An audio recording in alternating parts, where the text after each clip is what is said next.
नमस्कार दोस्तों, आप सभी का फिर से बहुत बहुत स्वागत है आपके अपने फेवरेट चैनल में, जहां आपको रोचक और अद्भुत बातों की जानकारी के साथ साथ वेस्टीज जैसे एक शानदार प्लेटफॉर्म को जानने का मौका मिलता है कि कैसे इस जबरदस्त इंडस्ट्री से जुड़ के आप अपने सपनों को हकीकत में बदल सकते हैं और कैसे एक आम आदमी से आप साधारण आदमी से यहाँ पे एक विशेष आदमी बन सकते हैं। और अगर आप सच में चाहते हैं खुद को भीड़ से अलग बनाना, तो आज ही मुझे कॉल या मैसेज करें या मुझे इनबॉक्स में जाके इंटरेस्टेड वाला मैसेज टाइप करके भेज दें। दोस्तों, अभी कुछ ही समय हुआ था कि हम बड़ी मुश्किल से लता दीदी के जाने के सदमे से उबर ही पाए थे और आज ही हमने एक और भारत के ऐसे बहुमूल्य धरोहर, ऐसी पर्सनैलिटी, ऐसी शख्सियत और कहें तो एक ऐसे अनमोल रतन को खो दिया है, जिनके गानों की धुन सुन के, जिनके गानों पे की धुन पे डांस करते हुए मैं और न जाने कितने ही लोग जवान हुए होंगे,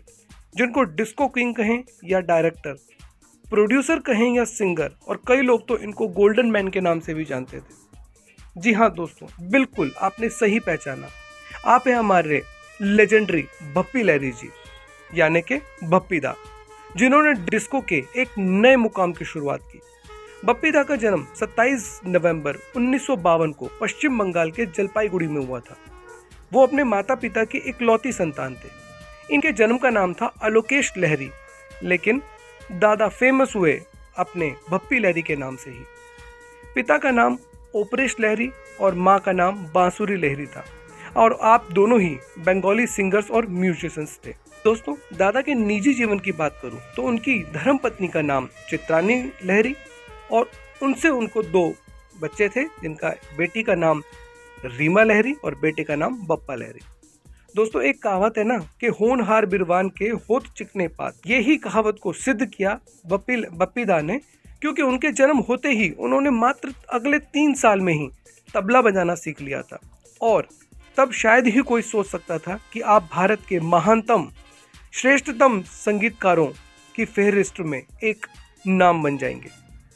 दोस्तों, फिर भप्पी दा ने अपने माता पिता को इच्छा जाहिर की कि वो मुंबई जाना चाहते हैं और नाम कमाना चाहते हैं। तो उनके माता पिता ने एक बार भी उनको नहीं रोका, क्योंकि वो उनकी प्रतिभा को समझ चुके थे और उन्होंने उन्हें मुंबई जाने दिया।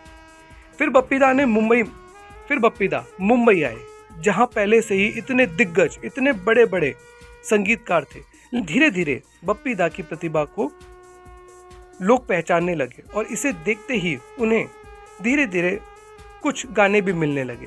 बतौर संगीतकार 1973 में उन्हें एक गाना मिला और वो फिल्म थी नन्हा शिकारी, और गाने के बोल थे तू ही मेरा चांद तू ही मेरा तारा, जिसके गायक थे स्वर्गीय श्री बहुत दिग्गज हमारे जो संगीतकार थे मुकेश जी। सन 1976 में आई चलते चलते, और इसके गीत और इसके गाने बहुत ही ज़्यादा सुपर डुपर हिट हुए।